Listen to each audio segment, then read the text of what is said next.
Hello दोस्तों, आज मैं आपके सामने लेके आया हूँ MPADPO का लेक्चर नंबर 3, जिसमें हम कवर करने जा रहे हैं indecent representation of women prohibition act 1986।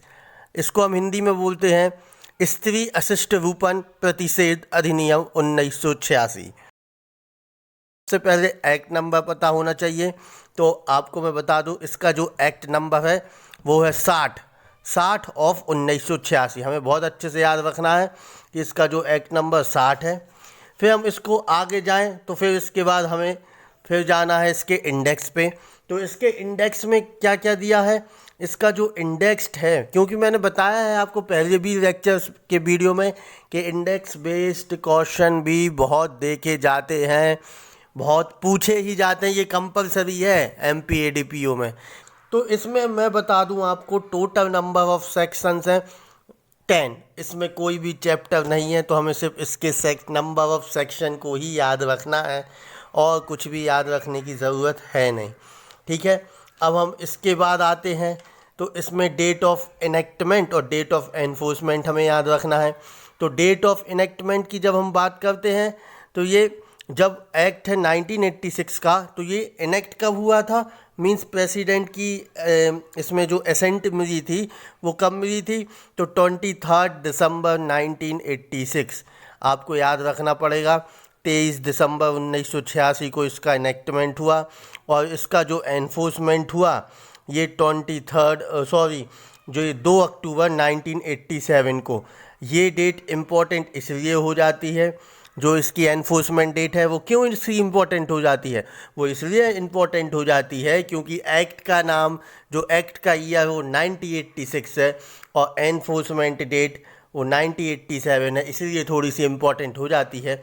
मगर इसका मतलब ये नहीं है कि जो दूसरे एक्ट हैं जिसमें एनफोर्समेंट डेट और इनेक्टमेंट डेट एक ही ईयर की लगभग हैं तो वो इम्पोर्टेंट नहीं है, वो भी इम्पोर्टेंट है, तो आपको वो भी देखने हैं।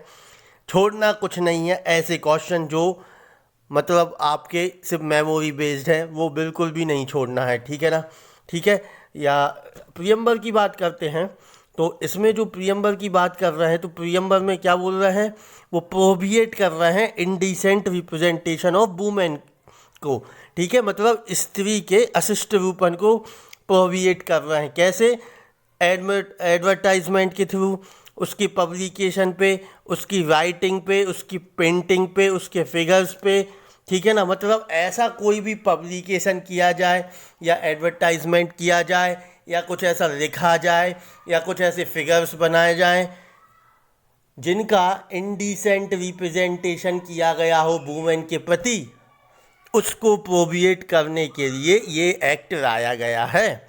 ठीक है, 1986 indecent representation of women act, right. ये हमें आपको बता दिया, इसका प्रियम्बल का जो सार है ये है। ठीक, अब हम इसके सेक्शन 1 पे देखें तो जैसा कि सभी एक्ट में दिया रहता है, सेक्शन 1 वही है, short title, extent and commitment. इसमें इम्पोर्टेंट क्या हो जाता है, इसमें इम्पोर्टेंट ये हो जाता है कि जो इसमें क्लॉज फर्स्ट तो एक्ट का नाम दिया रहता है, पूरा जो नाम होता है, बस इसमें इम्पोर्टेंट क्या हो जाता है कि ये जो एक्ट है क्या केवल मध्य प्रदेश में लागू है कि ये पूरे इंडिया में लागू है या दोनों जगह लागू है। तो मैं आपको बता दूं ये पूरे इंडिया में लागू है। कई एक्ट ऐसे हैं मध्य प्रदेश के, मैं आपको बता दे रहा हूँ, ये याद करने की ट्रिक है। जो 28 सिलेबस में 28 सब्जेक्ट हैं उसमें से 5 जो हैं वो MP से रिलेटेड हैं और आपको याद रखने हैं कि वो 5 कौन कौन से हैं। उनमें केवल वो सिर्फ मध्य प्रदेश में ही लागू होंगे और मध्य प्रदेश के बाहर कहीं भी लागू नहीं होंगे। ये एक्ट है जो पूरी इंडिया में लागू हो रहा है। ठीक है ना, इसमें बता रहे हैं कि जो एनफोर्समेंट डेट है, मतलब ये कब आया, जब सेंट्रल गवर्नमेंट ने ऑफिशियल गजट में नोटिफाई किया। तो इसको कब नोटिफाई किया, इसको 2 अक्टूबर 1987 को नोटिफाई किया। ये हुआ आपका सेक्शन 1। अब सेक्शन 2 है जो डेफिनेशन क्लॉज है। इसमें करीब 6 डेफिनेशन दी गई हैं।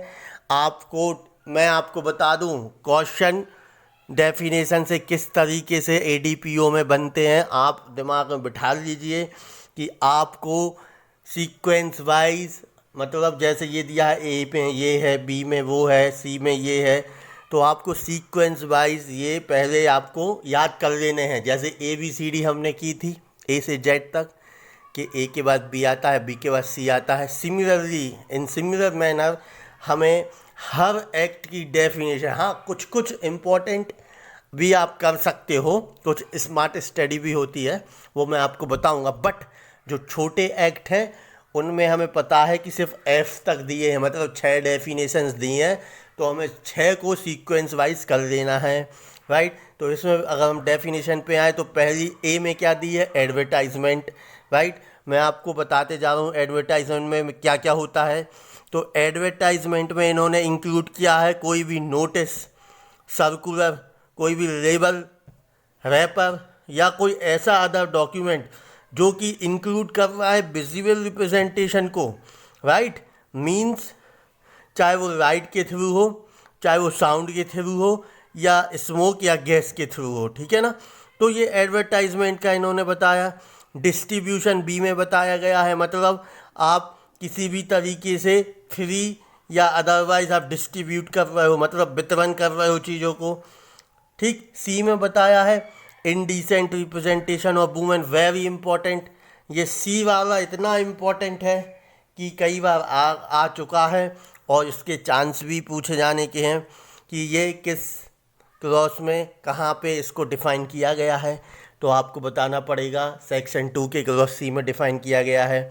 इनडिसेंट रिप्रेजेंटेशन ऑफ वुमेन का मतलब होता है डिपिक्शन इन एनी मैनर, मतलब किसी भी मैनर में ऐसा चित्रण किया गया हो किसी फिगर का, किसी बॉडी पार्ट का, है ना, किसकी, वुमेन की, जो कि इनडिसेंट हो, इनडिसेंट हो, डेरोगेटरी हो, या जो कि डिप्रेव कर रहा हो, करप्ट कर रहा हो, इंजरी कर रहा हो पब्लिक मॉरलिटी को वुमेन की।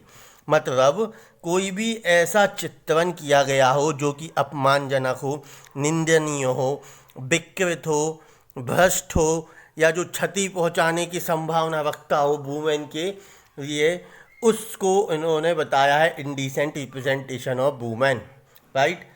D में बताया गया है लेबल, मतलब इसको हिंदी में भी लेबल ही बोलेंगे, ठीक है ना। मीन्स कोई राइटन हो, कोई मार्क्ड हो, कोई स्टाम्प्ड हो, कोई प्रिंटेड या ग्राफिक मैटर हो जो कि एप्रियंग कर रहा हो, ठीक है ना, जो कि दिख रहा हो, किसी पैकेज पर चिपकाई गई हो या उस पर दिखाई दे रही हो, उसे हम लेबल कहते हैं, ठीक है। पैकेज क्या है, इन्होंने किसी बॉक्स को बोला है, कार्टन को बोला है, या टिन को बोला है, या अदर कंटेनर को बोला है, ठीक है ना, किसी पात्र को, ठीक है, वो पैकेज है। F में प्रिस्क्राइब्ड है, ठीक है ना। तो ये डेफिनेशन आपको एक बार बस ऐसे ही पढ़ लेनी है और इनका सीक्वेंस याद रख लेना है। और C वाला इसमें बहुत इंपॉर्टेंट है जिसको आपको पढ़ना है, ठीक है। अब हम आते हैं सेक्शन 3 पे। सेक्शन 3 बात कर रहा है, अच्छा मैं आपको बता दूं, आपके मन में हो रहा होगा बहुत सारे डाउट कि कई जगह पे आपने देखा भी होगा कि ये सब तो यार किसी मंदिर में भी है, कहीं पे, है ना, कई बार ऐसे बनता है जो भी फिल्म में भी दिखा जाता है, तो क्या इन पे क्या इनको सज़ा नहीं है। तो मैं बता दूं ये सब एक्सेप्शन में आते हैं जिनकी चर्चा मैं आगे के सेक्शन में करने जा रहा हूं। तो आप मन में जो अभी डाउट है अभी थोड़ा सा बचा के रखिए, है ना, मैं आगे आपको अपने आप वो डाउट क्लियर करवा दूंगा, ठीक है।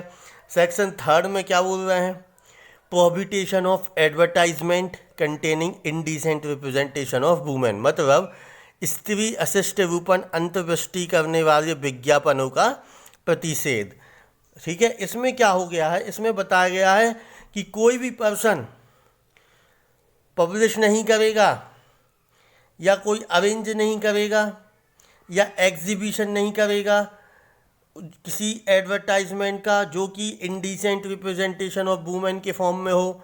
मतलब कोई भी व्यक्ति कोई ऐसा विज्ञापन जिसमें स्त्री का अशिष्ट रूपन अंतर्विष्ट किया गया हो, जिसमें इंडिसेंट रिप्रेजेंटेशन किया गया हो वुमेन का, वो प्रकाशित नहीं करेगा, ठीक, या प्रकाशित नहीं करवाएगा, अथवा उसके प्रकाशन का या प्रदर्शन की व्यवस्था नहीं करेगा, उसमें भाग भी नहीं लेगा। ये भी बहुत इंपॉर्टेंट बात बोल दी है। तो सेक्शन 3 इस बात पे डील कर रहा है।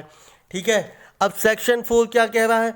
सेक्शन 4 कह रहा है प्रोहिबिशन ऑफ पब्लिकेशन और sending by post of books, pamphlet etc containing indecent representation of women. मतलब स्त्री अशिष्ट रूपन अंत्यवृष्टि करने वाले पुस्तकों, पुस्तिकाओं आदि के प्रकाशन या डाक द्वारा भेजने का प्रतिषेध।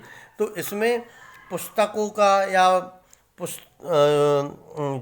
जो पुस्तिकाओं हैं उनको डाक के द्वारा भेजने पे भी प्रोहिबिशन किया गया है। अब इसमें बोला गया है, इसको देखते हैं, बहुत इंपॉर्टेंट सेक्शन 4 ही इसमें बहुत ज़्यादा इम्पोर्टेंट है, क्योंकि इसमें जो है ये बात भी बताई गई है, साथ में एक्सेप्शन इसी में ही दिए गए हैं। तो ये सबसे इम्पोर्टेंट इस एक्ट का सेक्शन है, जिसको आपको थोड़ा सा गंभीरपूर्वक सुनना होगा या पढ़ना होगा। तो इसमें बताया गया है किसी पर्सन, कोई भी पर्सन है, वो क्या करेगा, कोई व्यक्ति है, कोई ऐसी पुस्तक, पुस्तिका या कागज पत्र, स्लाइड, फिल्म, रेखा चित्र, ऐसा कोई भी फोटो चित्र है जिसका रूपन या आकृति का, जिसमें किसी रूप में स्त्रियों का इंडिसेंट रिप्रेजेंटेशन बताया गया है, उसका उत्पादन नहीं करेगा या उत्पादन नहीं करवाएगा। ठीक है ना, समझ रहे हो? उसका उत्पादन नहीं करेगा, उत्पादन को इंग्लिश में क्या कहेंगे? प्रोड्यूस नहीं करेगा, राइट? या उसको प्रोड्यूस नहीं करवाएगा, ना ही वो सेल करेगा, विक्रय नहीं करेगा, और उसको भाड़े पे भी नहीं देगा, उसको रेंट पे भी नहीं देगा, वेरी इंपॉर्टेंट। ठीक है, वितरित नहीं करेगा, उसको जो वितरित नहीं करेगा, और साथ ही इसको परिचालित नहीं करेगा। ठीक है ना, आपको ये सब बातें याद रखनी है कि क्या क्या नहीं करेगा। ना ही उसको डिस्ट्रीब्यूट करेगा, ना ही उसको सर्कुलेट करेगा, ठीक है, और ना ही उसको send by post any book, मतलब डाक द्वारा नहीं भेजेगा। आपको याद रखनी है किसी पुस्तिका को, कागज पत्र को। तो इसमें टोटल ओवरऑल यही बोला गया है कि कोई भी पर्सन है, ना ही वो कुछ ऐसे जिसमें स्त्री के बारे में इंडिसेंट रिप्रेजेंटेशन बताया गया है, कोई बुक हो, राइट, या कोई पैम्पलेट हो, या कोई पेपर हो, या कोई स्लाइड हो, कोई फिल्म हो, कोई राइटिंग हो, कोई ड्राइंग हो, या कोई पेंटिंग हो, या कोई फोटोग्राफ हो, इनको ना ही वो प्रोड्यूस करेगा, ना ही वो सेल करेगा, ना ही वो रेंट टू हायर किराए पे देगा, ना ही वो डिस्ट्रीब्यूट करेगा, और ना ही वो सर्कुलेट करेगा, या ना ही वो पोस्ट से भेजेगा। ठीक है, बट अब इसमें आ रही है एक्सेप्शन की बारी। तो बता दें, तो प्रोवाइडो में बताया गया है कि ये जो सब है, जो ऊपर सेक्शन 4 में अभी मैंने आपको बताया है, वो कहाँ कहाँ अप्लाई नहीं होगा, कहाँ अप्लाई नहीं होगा, बहुत ध्यान से समझिएगा। अब ये समझने की बात है, जो कोई भी बुक है, पैम्पलेट है, पेपर है, स्लाइड है, फिल्म है, राइटिंग है, ड्राइंग है, पेंटिंग है, फोटोग्राफ है, रिप्रेजेंटेशन है और फिगर है, ठीक है, वो कहाँ पे लागू नहीं होगा? जिसका प्रकाशन लोक कल्याण के लिए, याद रखना, इंटरेस्ट ऑफ फॉर लोक कल्याण के लिए, फॉर जनरल गुड्स के लिए, याद रखना, के लिए होने के कारण इस आधार पर जस्टिफाइड है, न्यायोचित है, साबित हो जाता है कि जो ये पुस्तक है, पुस्तिका है, जो सारी तमाम चीज़ें हैं जो मैंने आपको बताई हैं, वो सारी तमाम चीज़ें जो बताई हैं वो सर्वसाधारण संबंधी या अन्य उद्देश्यों के हित में हैं। ठीक है ना, समझ गए? जो पब्लिकेशन है वो प्रूव टू बी जस्टिफाई होगा फॉर पब्लिक गुड्स के लिए। ठीक है, ये फर्स्ट है। दूसरा, कब ये सब अप्लाई नहीं होगा? जो सद्भाव पूर्वक धार्मिक प्रयोजनों के लिए रखी या उपयोग में लाई गई है, ठीक है, जो कि कीप्ड या used bonafide for religious purpose के लिए। तो यहाँ पे ये मतलब ये दोनों एक्सेप्शन में है।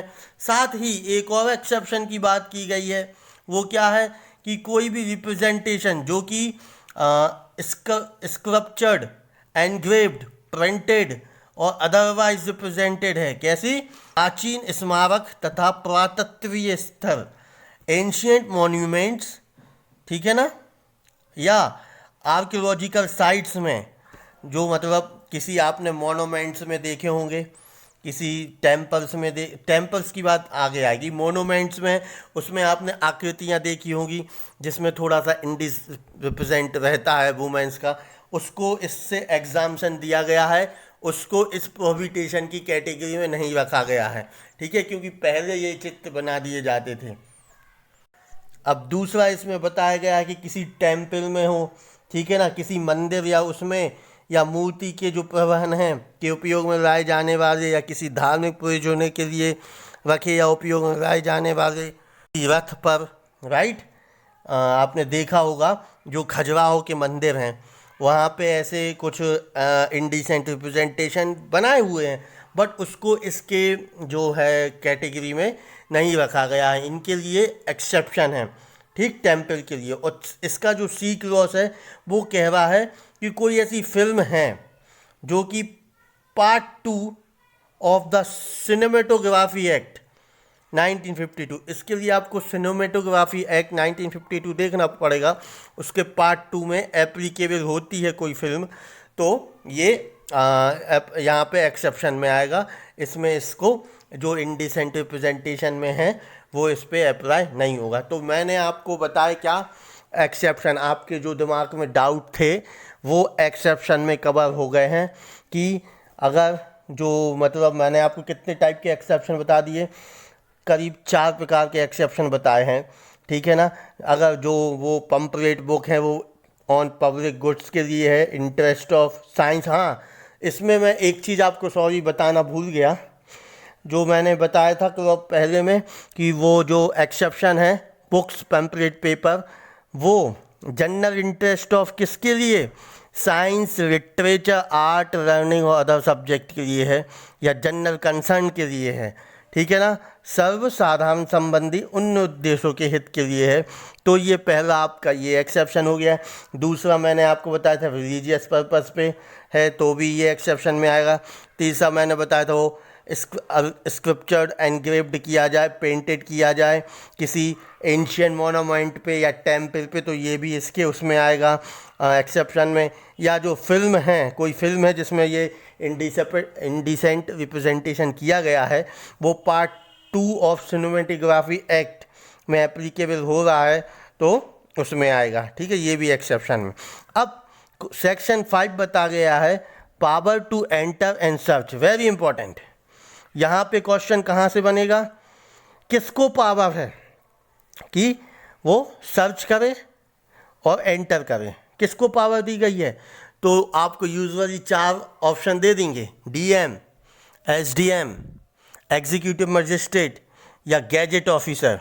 तो हमें गैजेट ऑफिसर लगाना है, इनमें स्पष्ट दिया गया है गैजेट ऑफिसर, स्पष्ट लिख दिया है कि कोई भी गैजेटेड ऑफिसर, राइट, जो कि ऑथराइज्ड है बाय द स्टेट गवर्नमेंट, है ना, अपने लोकल लिमिट के ज्यूरिडिक्शन में, कोई भी एरिया में जो उसके ज्यूरिडिक्शन में आता है वो ऑथराइज्ड है कि वो एंटर कर सकता है और सर्च कर सकता है, और हर मतलब कि किसी रीजनेबल टाइम पे जिस किसी की भी असिस्टेंस की ज़रूरत हो उसके लिए वो ले सकता है, ठीक है ना। और अब इसके बाद उसके पास और क्या पावर दी गई है, वो साइज कर सकता है कोई भी एडवर्टाइजमेंट को, किसी भी बुक को, पम्पलेट को, पेपर को, स्लाइड को, फिल्म को, राइटिंग को, ड्राइंग को, पेंटिंग को, फोटोग्राफ को, है ना, और जो रिप्रेजेंटेशन ऑफ फिगर जो भी चीज़ है वो उनको साइज कर सकता है, ठीक है। और इसको और पावर दी गई है सी में कि वो एग्जामाइन कर सकता है किसी रिकॉर्ड को, रजिस्टर को, डॉक्यूमेंट को, ठीक है ना, और किसी मटेरियल ऑब्जेक्ट को जो वहाँ पे मिली है उसको एग्जामाइन कर सकता है, साथ ही साइज कर सकता है, ठीक है ना। एक इसमें बहुत ही इम्पोर्टेंट बात दी गई है, आपको दिमाग में रखना होगा कि वो जब तक एंट्री नहीं कर लेगा, जब तक उसके पास कहाँ पे वो एंट्री किसी ड्वेलिंग हाउस में जब तक नहीं करेगा जब तक उसके पास वारंट ना हो, मतलब सीधा बोल दिया है कि वो एंट्री नहीं कर सकता किसी ड्वेलिंग हाउस में विदाउट वारंट, उसके पास वारंट होना चाहिए। ड्वेलिंग हाउस जानते हैं ना आप, जहाँ पे लोग रहते हैं रहवास रहने के लिए, वो उस हाउस में, ठीक है ना। अब इसमें क्या बता दें कि ये आपको हो गया सेक्शन 5।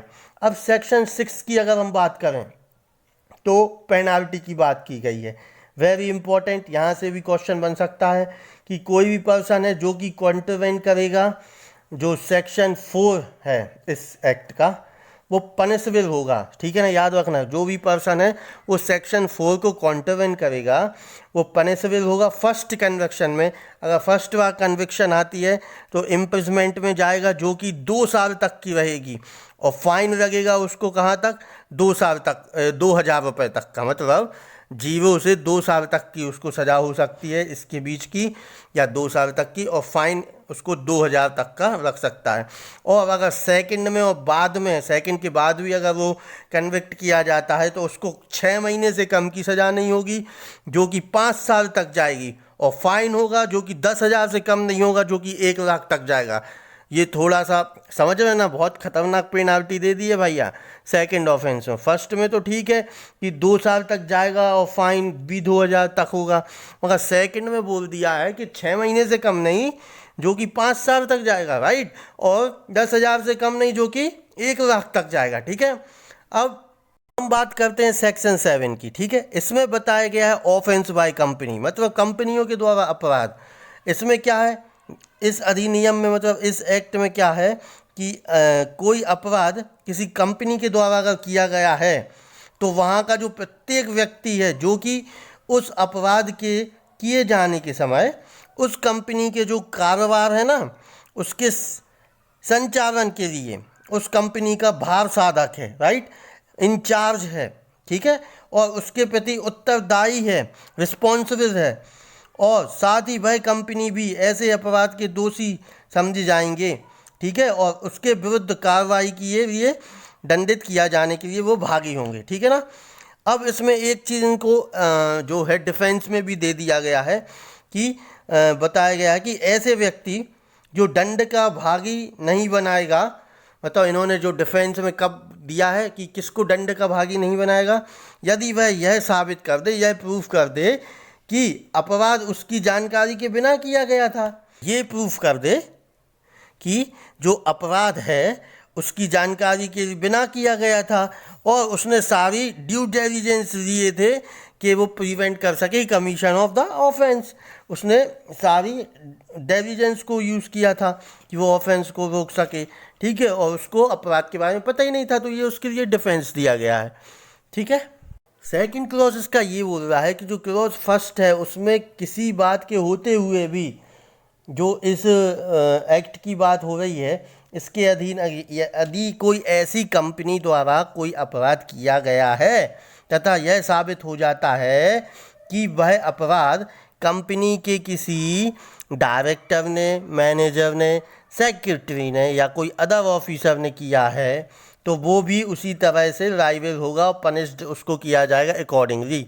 ठीक है ना, यहाँ पे एक्सप्लेनेशन में बताया गया है कंपनी का मतलब मीन्स कोई बॉडी कॉर्पोरेट जो कि फर्म को इंक्लूड कर रहा है और एसोसिएशन को, एसोसिएशन ऑफ इंडिविजुअल को। हमें यहाँ पे देखना है ये कि कंपनी में इसको कौन कौन को इंक्लूड किया गया है, किसी बॉडी कॉर्पोरेट को किया गया है, किसी फर्म को किया गया, साथ में एसोसिएशन ऑफ इंडिविजुअल को। ठीक है ना, और डायरेक्टर में बताया गया है relation to firm means a partner in a firm. ठीक है ना, अब हम सेक्शन 8 में बात करें तो वेरी इंपॉर्टेंट जो कि बोलता है offences as to be cognizable and bailable, मतलब अपराधों का संज्ञेय और जमानतीय होना। जो भी ये अपराध किए जाएंगे इसमें वो कॉग्निजेबल होंगे, संज्ञेय होंगे, बट बेलेबल होंगे। हमें याद ये रखना है कि ये संज्ञेय अपराध तो होंगे बट ये बेलेबल होंगे कोड ऑफ क्रिमिनल प्रोसीजर के अकॉर्डिंग। ठीक, और सेक्शन 9 में बताया गया है कि जो भी एक्शन गुड फेथ में किए जाएंगे उनको प्रोटेक्शन मिलेगी। और सेक्शन 10 में पावर्स बताया गया है टू मेक रूल्स, तो सेंट्रल गवर्नमेंट में इसमें पावर दी गई है कि वो रूल्स बनाएगी। इस वीडियो में आपको कैसा लगा? आपको अगर कुछ और वीडियो आपको जो एडीपीओ में समझ में नहीं आ रहा है, आप ऐसा कोई वीडियो चाहते हैं तो आप कमेंट में लिखिए, मैं उस पर आपको वीडियो ज़रूर लाऊंगा, जल्द से जल्द लाऊंगा और अच्छे से लाने की कोशिश करूंगा। ठीक है, तब तक के लिए थैंक यू।